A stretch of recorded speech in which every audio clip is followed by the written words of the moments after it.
Hi, I'm Sophy Ridge, and this is the Sky News Daily. Today we're asking, how realistic are Reform's deportation plans? This issue has become a scourge of modern Britain. Just think about the hotels. Think about the houses of multiple occupancy, and not just the cost of it, but think how unfair that is. Unfair to the 1.3 million British people currently on the social housing list. Unfair to those who have legally made their way into the United Kingdom. That's Reform UK leader Nigel Farage. I don't need to introduce him. I'm sure you know exactly who he is. And today is really significant because for the first time, he's set out exactly how he would tackle illegal migration if he was Prime Minister. First, let's look at the numbers. More than 28,000 people have crossed the English Channel in small boats so far this year. That's a new record.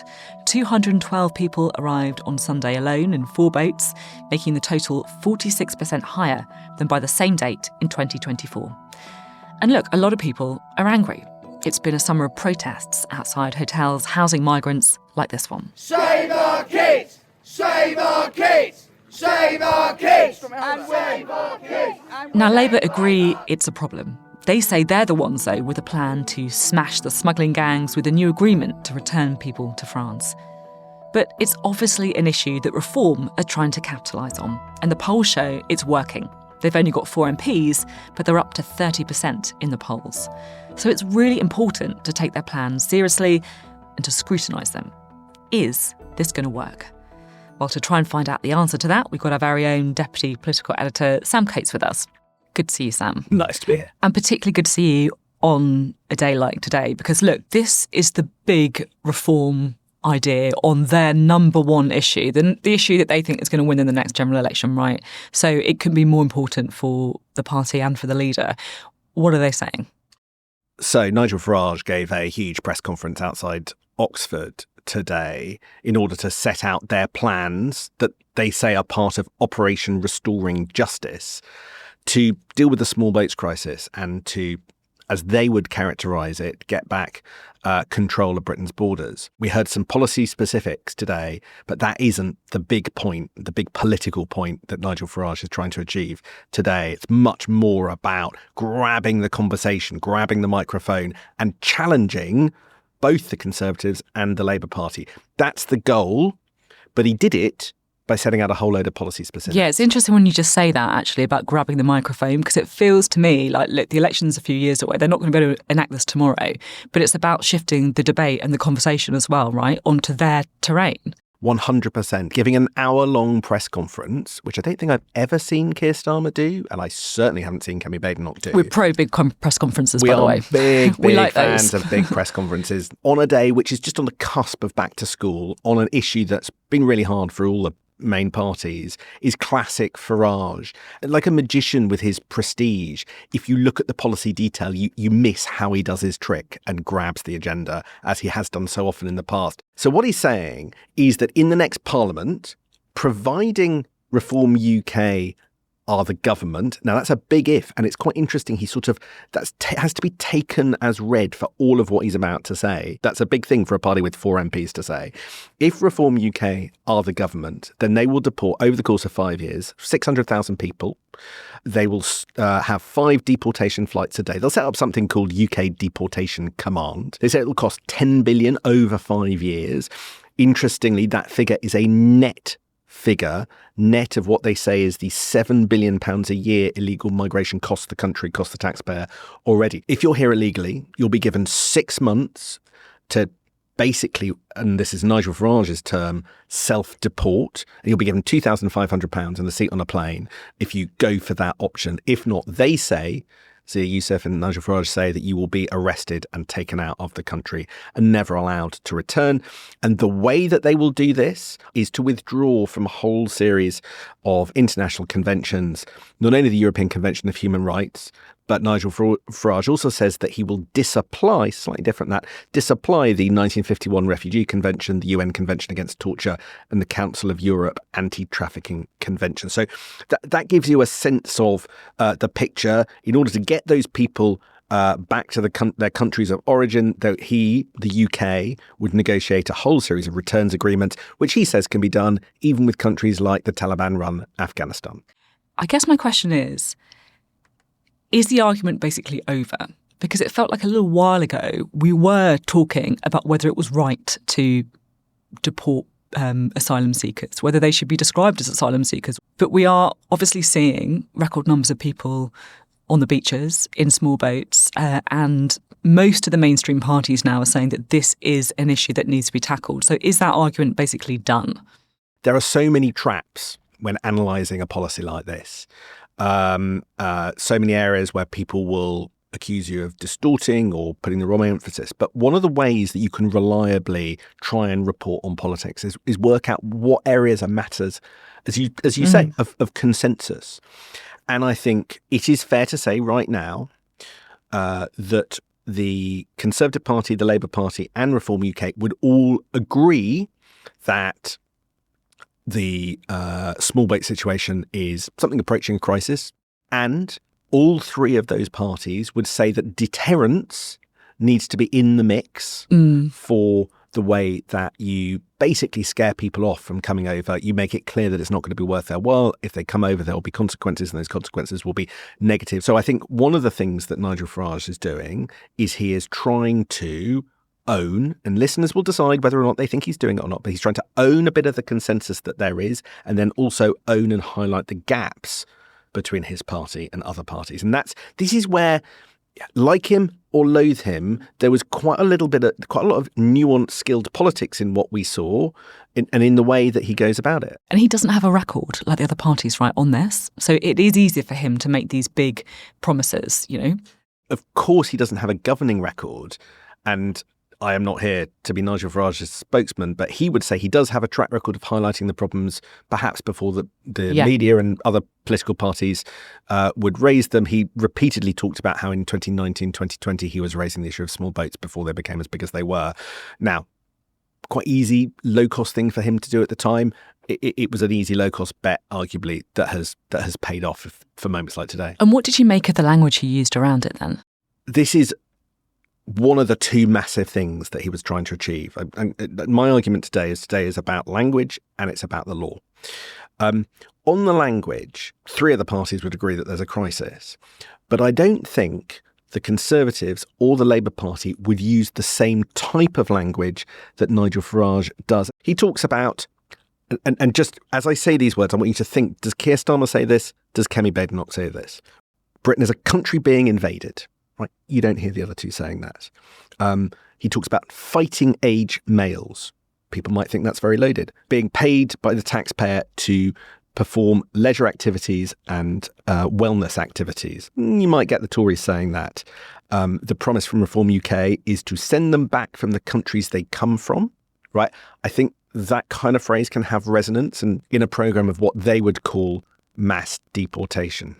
So what I think's going on here is when it comes to language, although the argument is not that dissimilar between the parties about the ends, one of the things that Nigel Farage is doing today is being deliberately provocative and deliberately going further in anticipation and a hope that interviewers and people who don't like him will come for him over the language in the hope that there are people who will agree with him. And that's one of the things that he's trying to do. Yeah, I'm so interested that you say there about interviewers coming at him over the language, because I think this is a really key point. I really do. And actually, it's something that I feel, to be completely honest with you, as an interviewer as well.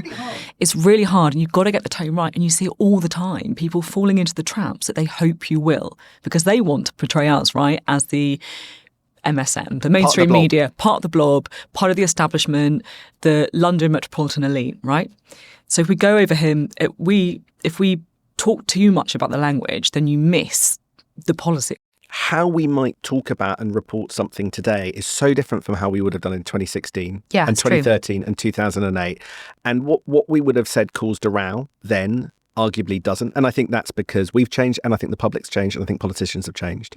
Maybe it's also because people were getting frustrated at us for not getting it, right? The consensus has changed, yes, but, you know, there probably were a decent number of people who thought this all the time. And it's not us changing the consensus. I come back to that island of safety when it comes to politics, which is there is a political consensus. And yeah, there are parties like the Greens who reject it, but there is a political consensus between the Tories, the Labour and Reform that we are in a certain place on this. And areas of agreement are arguably more important than areas of disagreement. And the language is a tool used by Nigel Farage to get his impression across at a point where there is actually there are more people on his side than, in terms of ends than you might think. It's easier for Reform to have an argument about the language than to have an argument about the policy. And I think that is why it's quite important to get onto the policy, right? Because my question is this in any way realistic? £10 million over 5 years to deport 600,000 people sounds like a challenging proposition. Some of those will be women, some of them will be children that, even as Nigel Farage said at the press conference, will require special handling and care. I cannot say at this point. There are think tanks that suggest it's going to cost more. There are Reform UK figures who say, well, what about the £7 billion a year that illegal migration costs us? You've got to net that figure out. Look, if we're being honest, we don't know, right? And that's okay to say that. That's part of the, levelling with people as well, right? But there's another bit of this, of the policy answer, and that's the legal bit. Right. So what Nigel Farage has now said very explicitly is the post-Second World War consensus about how you deal with people crossing borders, how you deal with refugees, the kind of laws and international treaties that were drawn up to deal with people fleeing the Nazis. That's all now not fit for purpose. Critics of, for instance, the UN Refugee Convention, which sounds like something that a country ought to sign up to, but critics would point to the section which says that we have an obligation to settle anyone with a well-founded fear of persecution. Now, critics say that that's a founding charter of today's people smuggling industry, because it means that, say you come from Sudan or Syria, you've got 98% chance of launching an appeal and it being accepted on those grounds. And so actually, if you get here, then 98% you can stay. Is the argument that's used by people traffickers when they're trying to attract people. But it's bigger than that. Nigel Farage is basically saying we're going to rip all of that up. First of all, he's doing it in the knowledge that Labour aren't going to do that. I mean, we don't know for certain, and there is a review amongst the Labour Party of two bits, of Article 8 and Article 3 of the European Convention of Human Rights. But I mean, that's not pulling out. So there's a dividing line there. But get this, and I don't know whether you remember this, Sophie, just before the summer, Kemi Badenoch, the Tory leader, said she was almost certain to do all of this as well. The point of Nigel Farage today is to stand up with the world's media, with the UK media watching him, and eat Kemi Badenoch's lunch. He's basically getting there first. He's stealing her homework. And then it looks like she's following him if she does it, right? Exactly. So Kemi Badenoch's response today was, Reform's plans are not different from ours. See how we would do it properly when we get to conference time. Well, first of all, they are different. That's actually not right. It's factually wrong from the Tory leader, because the last time she did an intervention on this, she said she was thinking about it but hadn't confirmed it. Yeah. And secondly, she's saying, but could you just give us about 5 or 6 weeks before we tell you the exact detail? And I submit to you, Sophie, that there are going to be Tory MPs uncomfortable with the speed of progress on what they also think is a very serious issue. The one question I did want to ask you on policy is these returns agreements, right? Because if there is a consensus among 3 of the parties that small boats are a big problem, a big political problem, that they need to reduce the number, that they need to, if possible, take back or get people to leave the country who have arrived illegally. How easy or not is that to do? There are certain returns agreements that the Labour government has signed that they say are a success. Nigel Farage points to the German return agreement with Afghanistan. It's worth saying that the people being sent back to Afghanistan from Germany, I believe, had broken the law in Germany. So there's quite a specific kind of set of conditions around that. This is like stating the bleeding obvious in some ways, but you can't just put someone on a plane and send them back to Afghanistan. You have to have an agreement with the government, and I know it's the Taliban in Afghanistan, obviously, or whatever country it is, that they will then accept them off that plane. That was an issue that came up with Nigel Farage today. I'm not speaking for him, but I can just repeat what he said, which, asked, and could that result in some people being killed? And Nigel Farage's answer to all this is, look, you've got to pick a side. I have got some concern for people's safety, but I've got a greater concern, he would say, for the women and children in the UK who he thinks are at risk from people of fighting age coming over here. Again, his language, his framing, and that's his answer. I'm just trying to work out the practicality of it. I just can't see any evidence that we're going to be able to get hundreds of thousands of people returned to other countries. I've really been reflecting in our conversation about how, as you have been pointing out, how the whole tone of the debate has changed in the time that you and I have been in Westminster covering issues like this. And, just looking ahead to the months ahead, I don't think it's any exaggeration to say that this is going to be, perhaps the political dividing line. Unless something else that came up at the press conference actually comes true, and that there is a problem in the bond markets, and then we end up at the IMF, that could be an even bigger story. Oh, thanks for that cheery end to the conversation, Sam. It's always good to have you here to really give me a moment of hope at the end of my holiday. Yeah, that's why so many people come to me for the good news in life. Sam, thank you very much. It's always great to have your analysis on the podcast. Thanks for having me. Thanks for listening. The Daily is back tomorrow.